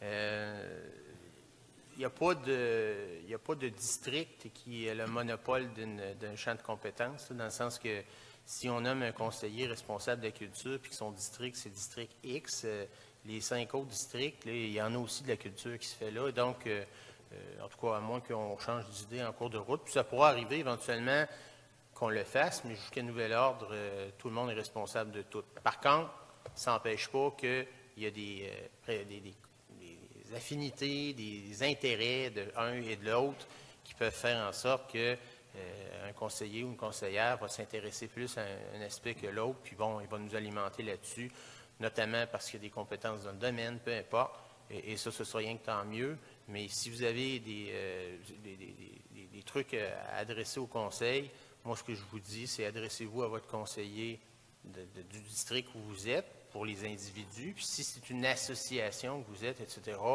bien, adressez-vous au conseiller que ça vous tente ou au maire ou peu importe. Puis de toute façon, tout ça va être traité en conseil, là, sans distinction ni discrimination.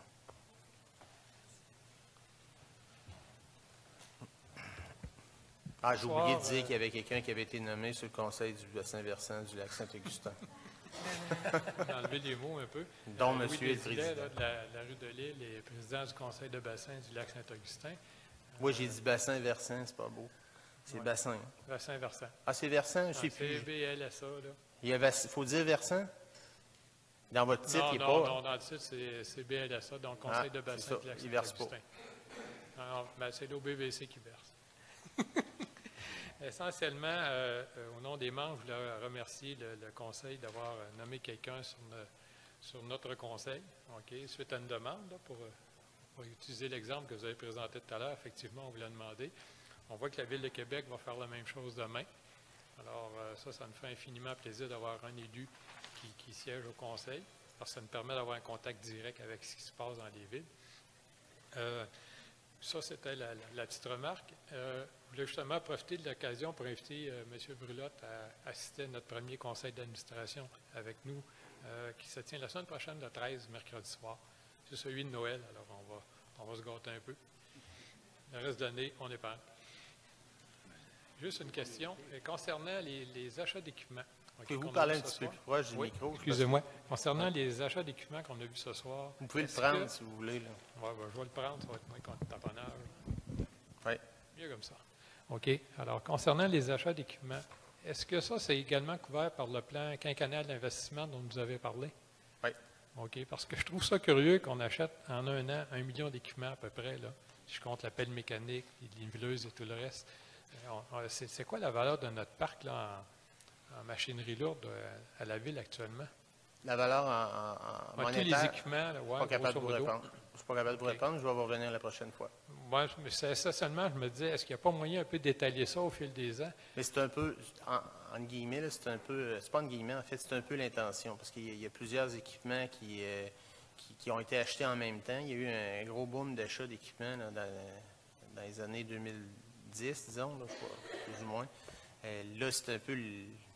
En fait, là, ce qu'on regarde, par exemple, la niveleuse, il y en avait une relativement récente, disons 2009, je pense, ou 10, là, et une qui datait de 1987. Donc, une qui datait de 6 ou 7 ans et l'autre de 30 ans.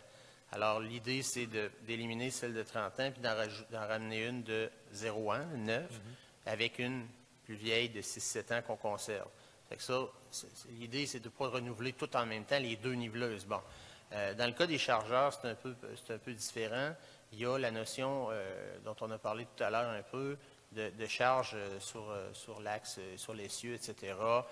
Donc là, ce n'est pas une question de dire il est dû pour être remplacé. Là, il pourrait continuer à travailler. Il y a encore une valeur. On peut avoir sur le marché, grosso modo, 150 ou 125 000 pour. Donc, c'est une machine qui est encore fonctionnelle. Là, c'est des problèmes techniques là, dont on a parlé un peu tout à l'heure qui font qu'il faut le remplacer. Mais vous avez le prix était de 400, mettez 500 000, là, je ne me souviens plus du chiffre exact. Coupé 102, ça fait 250 000 par chargeur. On va aller rechercher à peu près 125, 150 sur le vieux. Donc, on ne parle pas d'un achat brut, mais plutôt d'un échange. Et l'autre qui va être remplacé, tout à l'heure, je ne suis pas intervenu, là, mais c'est une chargeuse qui est actuellement en location. La deuxième là, qui va servir. Et ce qui est prévu, c'est que la chargeuse, une des deux chargeuses, va être achetée cette année. Dans le règlement d'emprunt, c'est plus spécifié, c'est plus clair que vous voyez dans la résolution, là, mais il y a un achat qui se fait cette année et l'autre l'an prochain.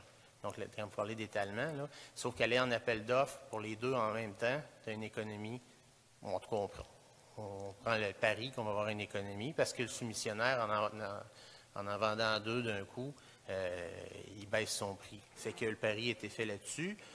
Donc, achat 1 cette année, parce que je vous ai expliqué déjà, je vous le réexplique, un règlement d'emprunt, c'est une autorisation de dépenser qu'on se donne. Je pense que c'est 468 000, là, si je ne me trompe pas. Là. Et donc, l'achat de une des deux se fait cette année et la deuxième l'an prochain.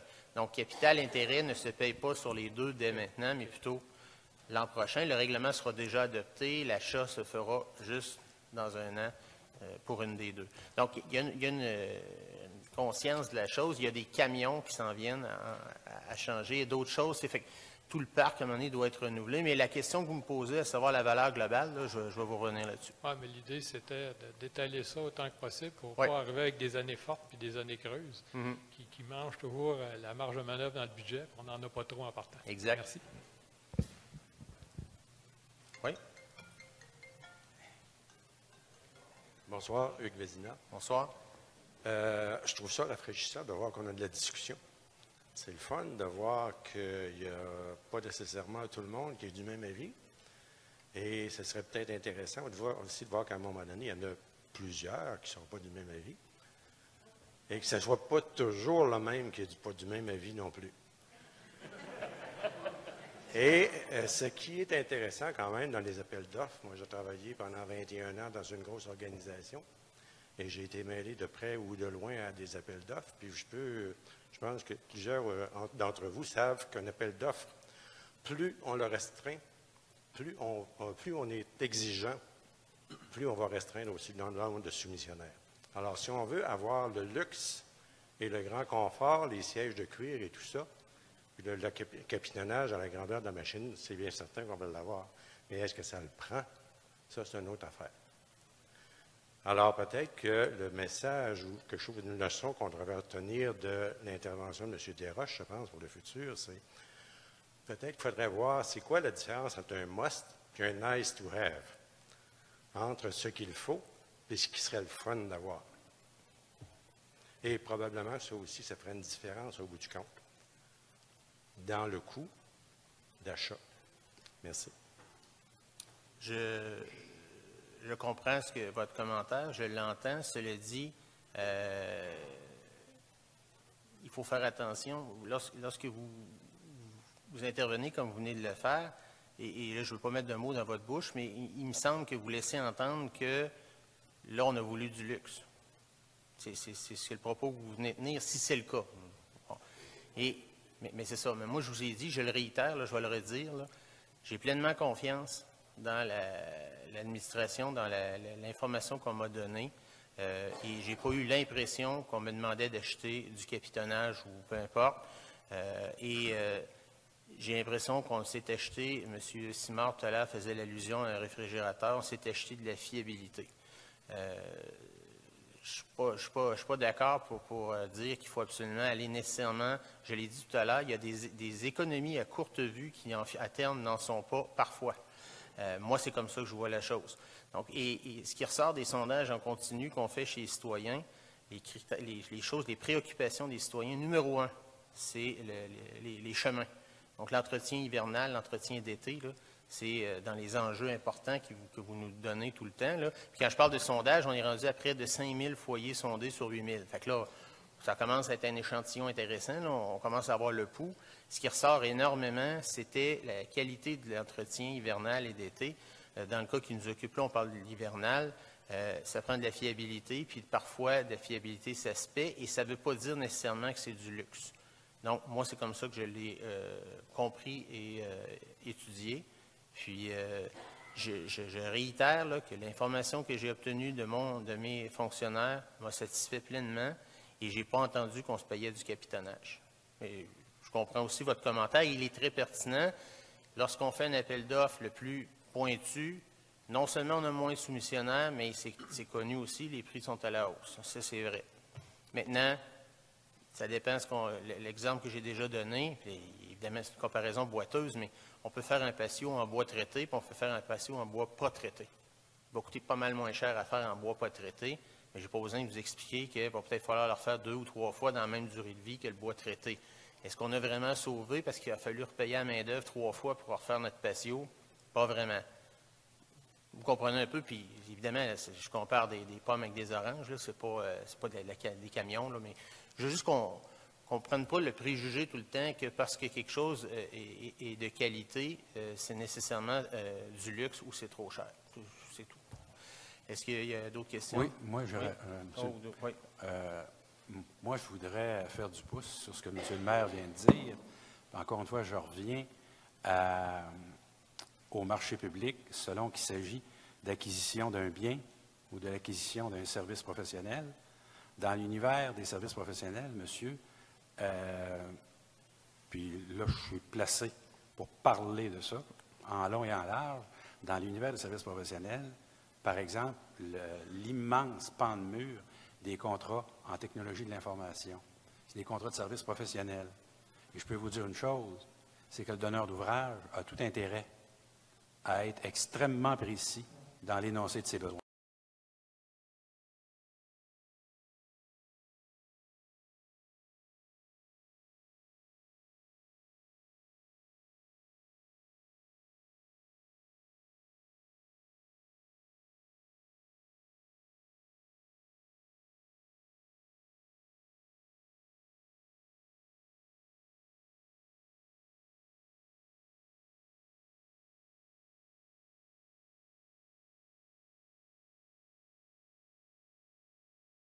Comme l'histoire tout à l'heure de 2 pédales versus une, je n'ai aucune maudite idée de la différence que ça peut faire.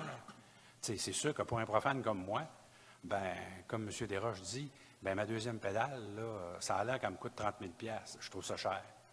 Mais peut-être que, encore une fois, pour un opérateur de machinerie lourde, peut-être que ça fait toute la différence. Je ne le sais pas. Je ne sais pas ce que ça peut faire. Alors, si c'était dans le devis, hein, la deuxième pédale, ben, on a le choix de classer ça au rang des caprices ou classer ça au rang de la nécessité. Mais je ne suis pas capable de le déterminer.